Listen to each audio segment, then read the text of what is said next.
Hi hello friends, welcome back my Dhruti logs Kannada channel. ಎಲ್ಲರೂ ಹೇಗಿದ್ದೀರಾ? ಎಲ್ಲರೂ ಚೆನ್ನಾಗಿದ್ದೀರಾ ಅಂತ ಭಾವಿಸ್ತೀನಿ. ಇವತ್ತಿನ ವಿಡಿಯೋದಲ್ಲಿ ಹೆಸರುಬೇಳೆ ರಸಮ್ ಮಾಡೋದು ಹೇಗೆ ಅಂತ ನಿಮ್ಮ ಜೊತೆ ಶೇರ್ ಮಾಡ್ತಾ ಇದ್ದೀನಿ. ಬನ್ನಿ ಹೇಗೆ ಮಾಡೋದು ನೋಡೋಣ. ಮೊದಲಿಗೆ ನಾನಿಲ್ಲಿ ಒಂದು ಕುಕ್ಕರ್ನ ಇಟ್ಕೊಂಡಿದ್ದೀನಿ. ಒಂದು 50 ಗ್ರಾಮಷ್ಟು ಹೆಸರುಬೇಳೆನ ಚೆನ್ನಾಗಿ ತೊಳ್ಕೊಂಡು ಸೇರಿಸ್ಕೊಂಡಿದ್ದೀನಿ.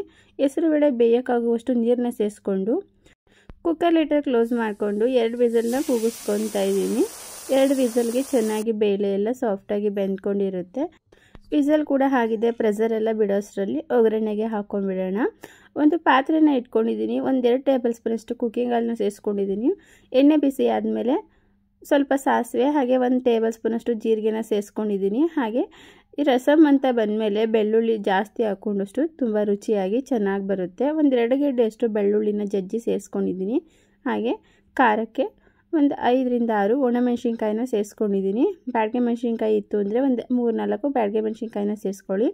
ಸ್ವಲ್ಪ ಕರಿಬೇವಿನ ಸೊಪ್ಪನ್ನ ಸೇರಿಸ್ಕೊಂಡಿದ್ದೀನಿ. ಬೆಳ್ಳುಳ್ಳಿ ಎಲ್ಲ ಎಣ್ಣೆನಲ್ಲೇ ಸ್ವಲ್ಪ ಕಲರ್ ಚೇಂಜ್ ಆಗೋವರೆಗೂ ಫ್ರೈ ಮಾಡ್ಕೊಂಡಿದ್ದ ನಂತರ ನಾನಿಲ್ಲಿ 2 ಟೊಮೆಟೊನ ಕಟ್ ಮಾಡಿ ಸೇರಿಸ್ಕೊಂಡಿದ್ದೀನಿ.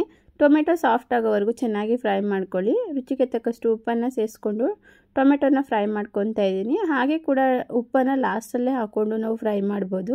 ಬಟ್ ಉಪ್ಪನ್ನು ಹಾಕೋದ್ರಿಂದ ಟೊಮೆಟೊ ಬೇಗನೆ ಸಾಫ್ಟ್ ಆಗಿಬಿಡುತ್ತೆ. ಹಾಗಾಗಿ ಉಪ್ಪನ್ನು ಸೇರಿಸ್ಕೊಂಡು ಟೊಮೆಟೊನ ಫ್ರೈ ಮಾಡ್ಕೊತಾ ಇದ್ದೀನಿ. ಹಾಗೆ ನಾನಿಲ್ಲಿ 2 ಟೇಬಲ್ ಸ್ಪೂನಷ್ಟು ಕೊಬ್ಬರಿ ಪುಡಿನ ಸೇರಿಸ್ಕೊತಾ ಇದ್ದೀನಿ. ಈ ಕೊಬ್ಬರಿ ಪುಡಿ ಹಾಕೋದ್ರಿಂದ ರಸಮ್ಗೆ ತುಂಬಾ ರುಚಿಯಾಗಿ ಚೆನ್ನಾಗಿ ಬರುತ್ತೆ. ಹಾಗೆ ಒಂದು ಚಿಕ್ಕ ನಿಂಬೆಹಣ್ಣು ಗಾತ್ರದಷ್ಟು ಹುಣಸೆ ಹಣ್ಣನ್ನು ನೆನೆ ಹಾಕಿಟ್ಟಿದ್ದೆ. ಸೊ ಈ ಹುಣಸೆ ರಸನ ನಾನು ಚೆನ್ನಾಗಿ ಹುಣಸೆ ಹಣ್ಣನ್ನ ಕಿವುಚ್ಕೊಂಡು ಈ ರಸನ ತೆಗೆದು ಹಾಕೊತಾ ಇದ್ದೀನಿ. ಚೆನ್ನಾಗಿ ಹುಣಸೆ ರಸ ಎಲ್ಲ ಹಾಕ್ಕೊಂಡು ಚೆನ್ನಾಗಿ ಮಿಕ್ಸ್ ಮಾಡಿಕೊಂಡು ನಾನಿಲ್ಲಿ 1 ಟೇಬಲ್ ಸ್ಪೂನಷ್ಟು ಸಾಂಬಾರು ಪುಡಿನ ಸೇರಿಸ್ಕೊತಾ ಇದ್ದೀನಿ. ಈ ರಸಮ್ಗೆ ಸಾಂಬಾರು ಪುಡಿ ಹಾಕೋದ್ರಿಂದ ತುಂಬಾ ರುಚಿಯಾಗಿ ಬರುತ್ತೆ. ಹುಳಿ ಎಲ್ಲ ಹಾಕ್ಕೊಂಡು ಚೆನ್ನಾಗಿ ಮಿಕ್ಸ್ ಮಾಡ್ಕೊಳ್ಳಿ. ನೋಡ್ತಾ ಇರ್ಬೋದು ಇವಾಗ ಚೆನ್ನಾಗಿ ಮಿಕ್ಸ್ ಮಾಡ್ಕೊಂಡು ಆಗಿದೆ. ರಸಮ್ಗೆ ಒಗ್ಗರಣೆ ಮಾಡ್ಕೊಳ್ಳೋಷ್ಟರಲ್ಲಿ ಪ್ರೆಷರ್ ಎಲ್ಲ ಬಿಟ್ಟಿರುತ್ತೆ. ಇವಾಗ ಓಪನ್ ಮಾಡಿಕೊಂಡು ಬೇಳೆ ಎಲ್ಲ ಸಾಫ್ಟಾಗಿ ಚೆನ್ನಾಗಿ ಬೆಂದ್ಕೊಂಡಿದೆ. ನೋಡ್ತಾ ಇರ್ಬೋದು 2 ವಿಸಲ್ಗೆ ತುಂಬಾ ಸಾಫ್ಟಾಗಿ ಹೆಸರುಬೇಳೆ ಎಲ್ಲ ಬೆಂದ್ಕೊಂಡಿದೆ. ನಮಗೆ ಈ ರೀತಿ ಸಾಫ್ಟಾಗಿ ಬೇಳೆ ಎಲ್ಲ ಬೆಂದ್ಕೊಂಡ್ರೆ ಈ ರೀತಿ ಮಸ್ಕೊಳ್ಳೋ ಅಗತ್ಯ ಕೂಡ ಇರೋದಿಲ್ಲ. ಬೇಳೆ ಏನಾದ್ರು ಇತ್ತು ಅಂದರೆ ನೀವು ಚೆನ್ನಾಗಿ ಒಂದ್ಸಲ ಈ ರೀತಿ ಮಸ್ಕೊಂಡು ಈ ಒಗ್ಗರಣೆಗೆ ನಾನಿಲ್ಲಿ ಬೇಯಿಸಿರೋವಂಥ ಬೇಳೆನ ಸೇರಿಸ್ಕೊತಾ ಇದ್ದೀನಿ. ಚೆನ್ನಾಗಿ ಒಂದು ಮಿಕ್ಸ್ ಮಾಡ್ಕೊಳ್ಳಿ.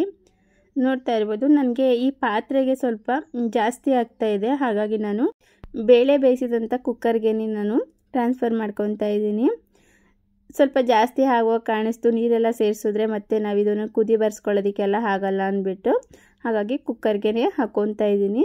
ನೋಡಿಕೊಂಡು ನಿಮಗೆ ರಸಮು ಯಾವಾಗ ಗಟ್ಟಿಗೆ ಬೇಕು ಅಥವಾ ತೆಳು ಬೇಕು ನೋಡಿಕೊಂಡು ಮಾಡ್ಕೊಳ್ಳಿ. ಅನ್ನಕ್ಕೆಲ್ಲ ಆದರೆ ಸ್ವಲ್ಪ ತೆಳುನ ಮಾಡ್ಕೊಂಡ್ರಾಯ್ತು.